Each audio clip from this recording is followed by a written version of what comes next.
Xin chào tất cả các bạn. Và ngày hôm nay thì em ra ruộng khoai tây và ngày hôm nay đi làm khoai tây các bạn ạ. Hôm nay sẽ chia sẻ với các bạn một ngày đi làm khoai tây ở Hàn Quốc thì làm những công việc gì và có mệt hay không nhé. Nam thì được bao nhiêu tiền và nữ thì sẽ được bao nhiêu tiền, làm thì công việc thời gian như thế nào và các bạn sẽ có những cái vất vả gì. Ngày hôm nay sẽ chia sẻ đến các bạn thực tế thu hoạch khoai tây ở Hàn Quốc.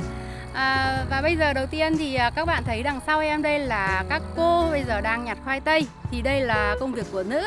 Công việc của nữ và công việc của nam thì nó khác nhau các bạn ạ. Và bây giờ chúng ta hãy cùng đi xem ở Hàn Quốc họ thu hoạch khoai tây như thế nào và họ thuê người nước ngoài thì thường làm những công việc gì. Bây giờ nắng quá cả nhà ơi. Xe bây giờ đang đi chở khoai tây lên. Và các bạn thấy đây, sau khi thu hoạch khoảng 3 tiếng rồi thì đã thu hoạch hết được cái ruộng khoai tây và nhặt khoai cho lên xe. 안녕하세요. Và một xe như thế này họ sẽ chở khoai tây về kho đông lạnh ấy, nhầm kho lạnh nữa các bạn, kho bảo quản đấy. Nông dân thì ở Hàn Quốc họ thường có những cái kho rất là lớn và những nè. Ô Thái Quốc. Anh này là người Thái Lan. Philippines. 안녕하세요. Philippines, anh này người Philippines. 안녕하세요.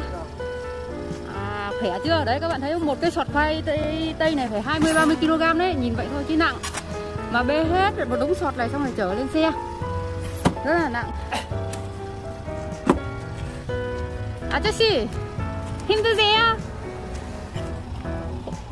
와, 감자 많다. 없어, 다 썼어. 우리도 그래요. 다 썼어. 우리도 그래요. 안녕하세요. Và đấy các bạn ạ, những người chủ Hàn Quốc thì họ sẽ thuê 5 con trai là đi bê những cái sọt khoai tây mà con gái đã nhặt từng sọt này xong rồi bê cho lên xe. 이 감자 예쁘네요. 괜찮네요. 우리 감자 이런 화이트 많이 섞었어요. Đây là bà chủ đây. Mà người Hàn họ đi làm họ chẳng có đeo mũ các bạn ạ. Họ để đầu chân như thế này. Và đi ra ngoài ruộng thì bây giờ trời nắng lắm. Hiện nay thì ở Hàn Quốc họ thu hoạch khoai tây rất là nhiều. Và trời nắng như thế này thì cứ có một cái ghế ngồi ở dưới mông như thế này. Và mặc quần áo dài vào cho không cháy hết. Đội mũ. Sau đó là nhặt khoai tây từ sáng là 7 giờ sáng cho tới 12 giờ trưa là các bạn được nghỉ ăn trưa 1 tiếng. Sau đó là từ 1 giờ trưa các bạn lại làm việc đến 5 giờ chiều. Đấy là thời gian làm việc. 1 tiếng các bạn sẽ được ăn trưa và nghỉ ngơi. Và con gái thì họ sẽ thuê nhặt khoai tây thì các bạn sẽ nhặt như thế này thôi. Máy thu hoạch thì họ có máy riêng rồi. Nó cứ tặc nó đi là thu hoạch hết cả ruộng luôn. Kia kìa cái máy ở đằng kia. Đây là nông dân nhỏ thôi cho nên cái máy nó nhỏ, chứ còn nông dân to thì máy to lắm. Và con gái thì họ sẽ thuê. Cô này là cô người Hàn. Vậy là họ chỉ có thuê mỗi một nam giới người Philippines đến đây để bê khoai thôi, chứ còn nhặt khoai là cô chủ với lại một người Hàn họ nhặt. Và hôm nay thì em cũng đến giúp nhà họ thu hoạch khoai. Và ở Hàn Quốc thì nông dân đa số là có một cái xe tải như thế này, gọi là xe tải loại nhỏ đi, để chở những cái nông sản, ví dụ như là mùa khoai thì thu hoạch khoai, mùa ngô thì thu hoạch ngô. Nói chung cái gì cứ nặng là cho hết lên đấy, phân do rồi máy móc rồi ống nước chở hết. Và trong những cái lúc mà làm việc như thế này thì để đỡ mệt ấy, xe họ chạy hết trong ruộng như thế này rất là thoải mái, không có vấn đề gì cả. Nắng quá. Nhiệt độ bây giờ khoảng 35 tới 36 độ C. Lúc trưa nắng ấy, hoặc là đến lúc chiều ấy, các bạn nó còn nóng hơn. Có thể lên đến 36, 37 độ. Và nhặt khoai như thế này thì như các bạn nhìn thì có vẻ nhàn đúng không ạ? Nhưng mà ngồi từ sáng đến tối thì thực sự cái đầu gối nó rất là đau và đau lưng. Nhặt thì nó không có mệt, công việc thì nó không có mệt. Các bạn thì cứ nhặt vào, sau đó nhặt hết chỗ này thì lại kéo lê cái thùng này đi thôi. Công việc nó không có nặng đâu, nhưng mà nó đau cái đầu gối ấy. Ngồi như thế đến lúc đứng dậy cũng cảm thấy cái đầu gối nó rất là tê dại. 사모님 왜 모자 안 써요? 모자 왜 안 써요? 없어요? 이거 쓰세요. 아니 어제 걸 내가 냈다. 왜요? 아니요 괜찮아요. 제가 모자 있잖아요. 이거 cho bà mượn cái mũ không phải nắng thấy cháy cả đầu. 아니요 쓰세요. 괜찮아요. 나 주는 거예요? 네 쓰세요. 그래 줘. 쓰세요. 와 너무 뜨거운데 햇빛 너무 커요. 갖다 줘. Cho bà chủ cái mũ luôn. Bà còn tưởng là mình cho mượn xong rồi tí dùng xong trả. Thôi tặng kỷ niệm cho bà cái mũ. Nắng gần chết mà chả thấy bà ấy đeo mũ gì cả. Mà chả hiểu người ta đi làm sao người ta không đeo mũ nhỉ? Hay là không chuẩn bị không biết. Nhiều khi thấy bà chủ cứ hiền hiền khờ khờ thế nào ấy. Ông chủ vừa giờ thì ông lái xe chở khoai lại đem về kho các bạn ạ. Khi mà chở khoai đem về kho thì cái người Philippines ấy sẽ đi theo xe và lại bưng hết cả một cái xe khoai như thế cho xuống để vào kho. Và cái công việc nặng nhọc như thế thì một ngày người con trai như vậy sẽ được 120.000 won. Còn như người con gái mà đi nhặt khoai như thế này được 90.000 won các bạn ạ. 90.000 won này tương đương với 1.800.000 Việt Nam đồng đối với nữ. Nữ là được 1.800.000 Việt Nam đồng. Nam thì đi bưng khoai mệt như thế cho nên là một ngày được 120.000 won tương đương với 2.400.000 Việt Nam đồng. 2.400.000 Việt Nam đồng thì làm một ngày về gọi là mệt cực luôn đấy. Bê khoai như thế đau lưng rồi phải dùng sức rất là nhiều. Và như lao động nước ngoài như thế thì là đa số môi giới họ chở đến. Sau đó là sau khi làm xong thì môi giới họ lại chở đi. Bên nhà chủ họ sẽ trả tiền cho môi giới là khoảng 150.000 won. Sau đó là bên môi giới họ sẽ ăn phần trăm khoảng 20 tới 30.000 won và họ trả lại cho cái người công nhân là 120.000 won. Họ ăn chênh lệch như vậy thì là họ lấy cái phí mà họ sẽ đưa các bạn đến ruộng này, sau khi làm xong thì họ sẽ đến ruộng và đón các bạn về. Và khi nhặt khoai tây thì các bạn sẽ đeo găng tay để cho nó đỡ bị bẩn và nó chống nắng nữa, với lại khoai nhiều củ nó bị thối ấy các bạn, cho nên là đỡ bị hôi tay. Và như các bạn thấy ở đây thì ruộng ở đây họ bỏ khoai rất là nhiều như thế này. Chỉ cần có một cái chấm bị hư hay là bị sâu một cái thôi là họ cũng bỏ đi. Đây là những cái củ khoai này là họ bỏ đi rồi đây, tí họ không có nhặt đâu. Thứ nhất là khoai nó bị ra một cái mầm đầu như thế này. Thứ hai là củ nó nhỏ họ cũng không có lấy. Đây ví dụ như là củ nhỏ như thế này. Những cái củ nhỏ như thế này thì mình nhặt về ăn thì cũng được thôi, chẳng qua là người ta bán nó không có giá tiền đấy các bạn, mà mất công. Thứ nhất các bạn thấy không ạ, nhặt cho vào sọt này đã mất công nhặt rồi, xong lại còn phải bê về nhà. Đây củ này ngon chưa? Đấy, những cái củ ngon như thế này nấu về nấu ăn rất là ngon. Ở Hàn Quốc nó vậy đấy các bạn ạ. Những cái chủ lớn đó, họ còn vứt đi rất là nhiều khoai ở ruộng. Vì vậy là cũng có một đội gọi là chuyên đi mót khoai, mang những cái bao, sau đó là đến mót những cái củ nhỏ ở đây, sau đó đem ra chợ bán. Cũng có rất là nhiều người Hàn họ làm như vậy. Nhưng mà cũng mất công lắm, cũng phải đi cả ngày trời rồi, cũng phải có xe cộ mới đi được. Chứ có phải là cứ muốn ra mót mà nhặt mà cầm về nó dễ đâu, nặng mà. Xong rồi nắng nôi chứ. Kiếm đồng tiền như thế ai cũng vậy, vất vả. Và đây như chủ họ thuê người này, xong rồi họ cũng phải trồng trọt rồi chăm sóc, rồi bây giờ mới được củ khoai, mà củ thối, củ hỏng, củ sâu, củ xia cũng vất đi đầy ở ruộng đi. Củ nào ngon thì mới đem về. Đem về như thế này có phải bán được ngay đâu các bạn, lại phải lọc lại một lần. Chọn ra củ to thì bán giá to, củ nhỏ thì bán giá nhỏ. Và bán khoai tây ở bên Hàn thì bây giờ khoảng 10 kg là được 300.000 Việt Nam đồng. 10 kg.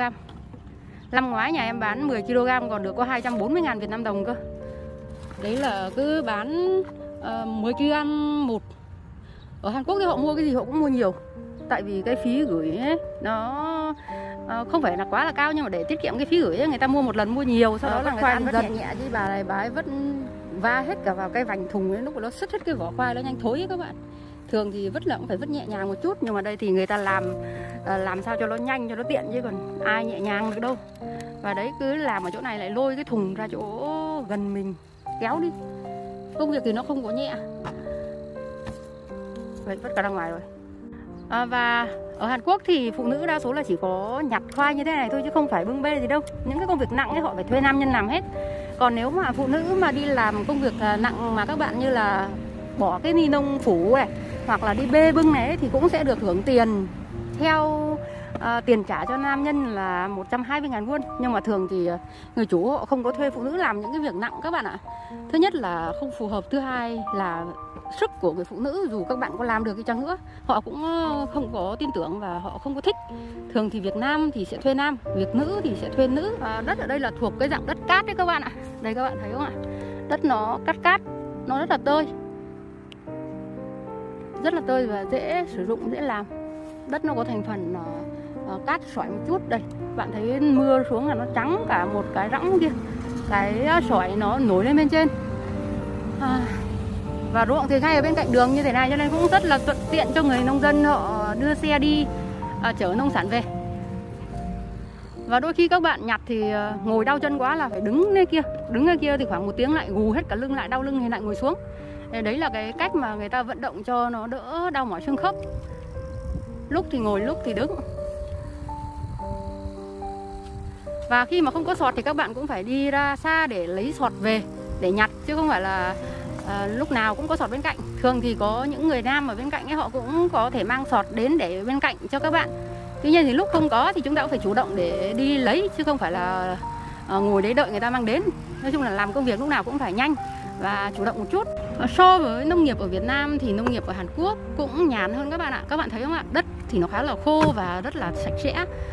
Gió thì tuy nó nắng nhưng mà cũng có gió hơi mát một chút. Mùa hè ở Hàn Quốc thì năm nay nóng hơn mọi năm, có năm thì cũng mát lắm mọi người ạ. Và ở Việt Nam mình thì nông nghiệp có vẻ là vất vả hơn, xong rồi công việc nhiều khi nó nặng hơn. Chứ bên này thì công việc của nam của nữ nó rất là riêng biệt. Công việc của nữ nhàn hơn rất là nhiều, lương thì thấp hơn nam. Như ngồi như thế này thì đối với em thì thấy hơi đau đầu gối, chứ còn đối với nhiều người họ làm quen thì cũng chả thấy đau mỏi gì đâu. Đặc biệt là những cô mà chuyên đi làm nông thường xuyên ấy, cũng thấy rất là bình thường và cảm thấy cái việc nhặt khoai tây này cũng khá là nhàn so với những cái việc làm nông khác. Như em thấy thì cái việc đi thu hoạch cây củ này là còn nhàn hơn những cái việc đi nhổ cỏ ấy các bạn. Đi nhổ cỏ thì còn đau lưng, xong rồi phải đi lại liên tục, xong phải khom lưng, rất là vất vả. Còn công việc thu hoạch như thế này thì có cái ghế ngồi gắn ở mông rồi thì các bạn chỉ ngồi một chỗ và các bạn nhặt cho nó hết chỗ này thì các bạn lại lê đít sang chỗ khác. Cũng khá là thú vị. Và sau khi làm một thời gian thì bây giờ chuẩn bị nghỉ trưa thôi các bạn ơi. Và nghỉ trưa thì sẽ ăn trưa 1 tiếng nhé. Và bây giờ em sẽ đi ăn cơm trưa đây. Ông chủ và anh Philippines sau khi chở một xe khoai tây về kho thì bắt đầu bây giờ về lại phải đi bê hết những cái ni lông đấy cho vào trong xe. Sau đó họ phải chở đến cái nơi quy định các bạn ạ. Ở Hàn Quốc thì có những cái nơi riêng xử lý những cái phế thải nông nghiệp, những cái bao bì. Họ sẽ thu hoạch những cái này cho gọn vào, sau đó là sang năm tái chế lại và bán lại cho người nông dân với giá rẻ. Đấy cũng là một cách vận hành của nông nghiệp Hàn Quốc. Những cái bọc ni lông ấy thì nó cũng bụi lắm, phải đeo khẩu trang đấy, mà anh Philippines cũng chả thấy đeo khẩu trang, chắc là nóng quá. Thấy chú kia cũng không đeo khẩu trang luôn, bụi mù mịt và nó bẩn đấy chứ. Cái này đi làm một ngày về đúng là đàn ông thì làm cái này, chứ còn phụ nữ làm thì rất là nóng và bụi bẩn lắm. Đấy các bạn thấy không ạ? Một ngày kiếm được 120.000 won Hàn Quốc có dễ đâu. Bê hết một xe khoai tây, xong rồi lời bê bóng, túi bóng, xong rồi tí nữa lại phải đi bê khoai tây tiếp. Có nghĩa là một ngày các bạn sẽ phải làm việc luôn chân luôn tay và cũng chẳng được nghỉ đâu. Người ta thuê người mất nhiều tiền mà, người ta tận dụng kinh lắm. Và thấy cái anh Philippines chưa? Anh ấy bê, úi rồi ôi. Đấy, bê một lần. Công nhận anh này làm việc giỏi thật, rất là nhiệt tình đấy ạ. Mà cũng phải nhiệt tình như thế thì mới có nhiều việc làm các bạn ạ. 우리 옆에 농사 엄청 많이 쳐요. 예, 예, 다 우리 집이에요. 집은 어딘데요? 오미린, 오미린, 호평동. 오미린 아파트. 예, 예. 우리 아들이 거기 정신과 병원에다가 네. Đấy, ở Hàn Quốc thì con trai, con gái thì thỉnh thoảng mới ra giúp bố mẹ thôi, chứ còn nhà làm nông đôi khi họ cũng chẳng ra giúp đâu, tại vì làm nông nó mệt đấy các bạn. Đây là anh con trai bây giờ ra giúp mẹ nhặt khoai tây. Con gái thì chưa gặp bao giờ, tại vì nắng nôi như này hại da hại giếc ấy. Người ta cũng chiều con thích thì ra làm, không thích thì cũng chả có ai gọi ra đâu. Và đi ra làm việc thì cũng chẳng thấy đội mũ, áo thì cũng chẳng mặc áo dài. Người Hàn họ làm nông rất là buồn cười, khác hẳn so với ở Việt Nam đúng không các bạn? Và anh này thì da cũng cháy hết. Anh ấy chuyên làm bên thợ điện. Buổi sáng thì thu hoạch khoai tây, buổi chiều thì trồng rau các bạn ạ. Nắng há mồm ra. Làm nông cho những chủ nhỏ thì không chỉ có làm một công việc đâu, một ngày họ có thể làm nhiều loại công việc khác nhau. Như là làm khoai tây, rồi đi trồng rau, rồi đi nhổ cỏ, rồi đi phun thuốc. Nói chung là có việc gì thì họ báo thì mình làm cái đấy. Cho nên là làm nông cho những cái nhà lớn ấy thường thì tiện lợi và nó chuyên nghiệp hơn các bạn ạ. Các bạn thấy thì máy cày này thì họ sẽ dùng cái loại máy cày nhỏ rất là tiện lợi. Nè. Và bây giờ khá là nắng mọi người ơi. Đằng sau đây thì cái ruộng ở bên cạnh khoai tây này là ruộng lạc. Ngày hôm nay thì em đã rất là vui chia sẻ với các bạn một ngày đi làm khoai tây ở Hàn Quốc. Và hiện nay ở Hàn Quốc thì họ thuê người đi nhặt khoai tây và đi làm khoai tây như thế này rất là nhiều, đặc biệt là ở trên khu vực chỗ em. Ở trên khu vực chỗ em thì đồi núi và đất nó khá là tơi xốp, khá là hợp với việc trồng khoai tây. Trên này có những cái bạt khoai tây rất là lớn và những cái chủ khoai tây ấy họ làm phải hàng hecta, hàng 10 hecta cũng có. Vì vậy là họ thuê người ta làm liên tục. Và cái công việc thu hoạch nhặt khoai tây như thế này thì kéo dài khoảng nửa tháng thôi. Tại vì khoai tây ở bên này nó thu hoạch không nhanh, nó sẽ thối và nó sẽ hỏng rất là nhiều. Vì vậy là trong cái thời gian thu hoạch ấy họ cũng làm rất là nhanh và rất là gọn. Và khoảng nửa tháng thì các bạn sẽ có công việc liên tục, ngày nào cũng đi nhặt khoai tây như thế này. Và hiện nay thì đối với nữ một ngày được 1.800.000 Việt Nam đồng, đối với nam được 2.400.000 Việt Nam đồng tại Gangwon-do, Hàn Quốc. Và bạn nào mà muốn làm việc ở trên khu vực này thì cũng có thể liên hệ em, sẽ giới thiệu các bạn môi giới ở trên này và họ sẽ đón các bạn đi làm, sáng đưa đi và tối đón về, cơm trưa thì các bạn tự mang đi và ăn uống tại ruộng. Hôm nay rất là vui chia sẻ đến các bạn. Hy vọng mọi người like video và nhớ đăng ký kênh giúp em nhé. Xin chào và hẹn gặp lại các bạn trong những video tiếp theo.